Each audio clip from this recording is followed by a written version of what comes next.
श्री विष्णू सहस्रनाम स्तोत्रमधील श्लोक आणि श्लोकांचे अर्थ. श्लोक नंबर 23.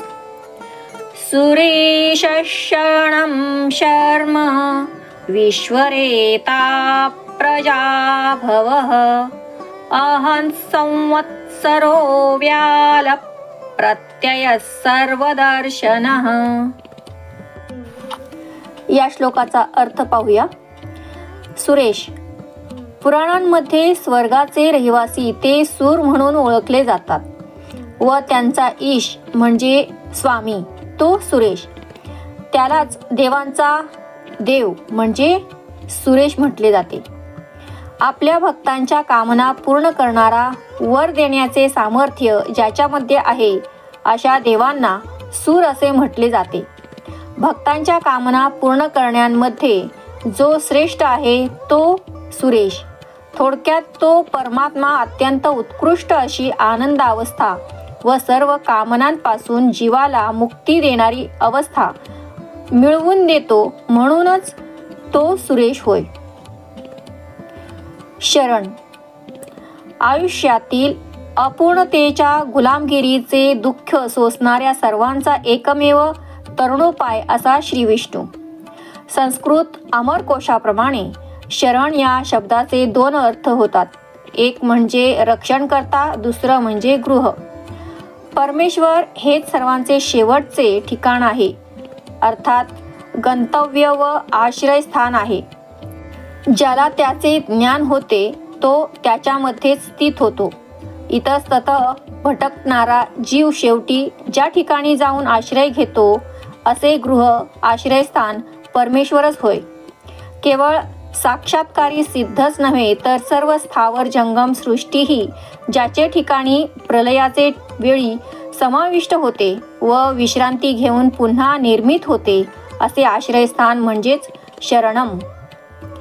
शर्म, जो स्वतःच अपरिमित आनंद आहे असा. मनाच्या चंचल अवस्थेच्या पलीकडे आनंदाचे साम्राज्य आहे. उपनिषदांमध्ये त्या आनंदाचे वर्णन सच्चिदानंद असे केले आहे.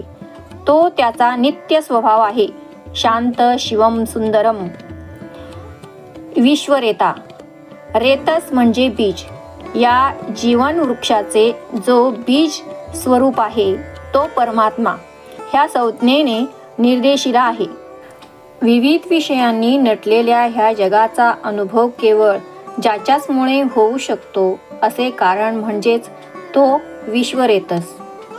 प्रजाभव, ज्याचे पासून सर्व सजीव प्राणी म्हणजे प्रजा उत्पन्न म्हणजे भव होते तो प्रजाभव होय. ह्या शब्दाचे दोन अर्थ संभवतात. दिवस आणि रात्र मिळून होणारा 24 तासांचा पूर्ण दिवस किंवा 12 तासांचा दिवसाचा काल, जो स्वतः दिवसाच्या प्रकाशाप्रमाणे तेजस्वी असून दिवसाच्या प्रकाशाप्रमाणे सर्व वस्तू प्रकाशित करतो तो.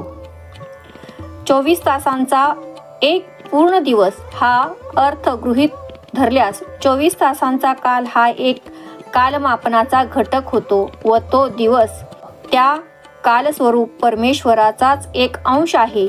तसेच जे भक्त त्याला पूर्णपणे शरण जातात त्यांचा तो कधीच विनाश करीत नाही.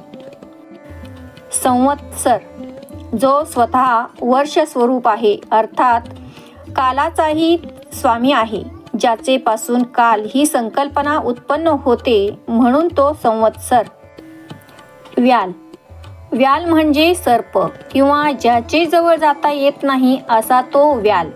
ज्याच्या मनामध्ये भक्ती नाही, अगर ज्याला ज्ञान नाही त्याला परमसत्य हे एखाद्या मोठ्या सर्पाप्रमाणेच भयप्रद वाटते.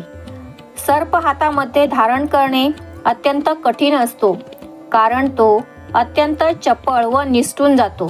त्याप्रमाणे सत्य ज्ञान हे बुद्धीमध्ये धारण करणेही कठीण आहे. प्रत्यय, जो प्रत्यक्ष ज्ञान स्वरूप आहे, परमात्मा केवळ ज्ञान स्वरूप आहे हे सर्वांस विदितच आहे. जाणीवेच्या प्रकाशामध्येच सर्व ज्ञानांची प्राप्ती करून घेणे शक्य आहे. वस्तूचे ज्ञान म्हणजेच तिच्या स्वरूपाचे भान.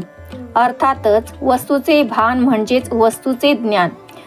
परमेश्वर स्वतःच ज्ञान स्वरूप असल्याने इतर सर्व ज्ञाने म्हणजे वस्तुज्ञान वगैरे त्याचे पासून उत्पन्न होतात. म्हणूनच त्याला शुद्ध ज्ञान असे म्हटले जाते. ऐतरेय उपनिषदांत प्रज्ञानम ब्रह्म अशा महावाक्यात त्याचे वर्णन केले आहे. सर्वदर्शन, सर्व पाहणारा ही परमात्म्याची व्याख्या अत्यंत समर्थक आहे. त्याच्या परम ज्ञान स्वरूपाची व्याख्या व विवेचन करताना केनोपनिषद म्हणते, ज्याला डोळ्यांनी पाहता येत नाही परंतु ज्याचे मुळे डोळे पाहू शकतात, कारण तोच डोळ्यांमधून पाहणारा, कानामधून ऐकणारा, मुखामधून बोलणारा, अनुभव घेणारा, विचार करणारा आहे. हे ज्ञानतत्व सर्व ठिकाणी एकच आहे व ज्ञानेंद्रियातून तेच व्यक्त होत असते. त्यामुळे सर्व ठिकाणी बघण्याच्या प्रक्रियेतील बघणारा तोच आहे. म्हणजेच थोडक्यात देवांचा स्वामी, दुःखी लोकांचा आश्रय, परमानंद स्वरूप, विश्वाचे कारण, प्रजेची उत्पत्ती करणारा, प्रकाश रूप, कालरूप, सर्पासारखा पकडण्यास कठीण, अनुभव रूप, सर्व पाहणारा असा तो श्री विष्णू. रामकृष्ण हरी.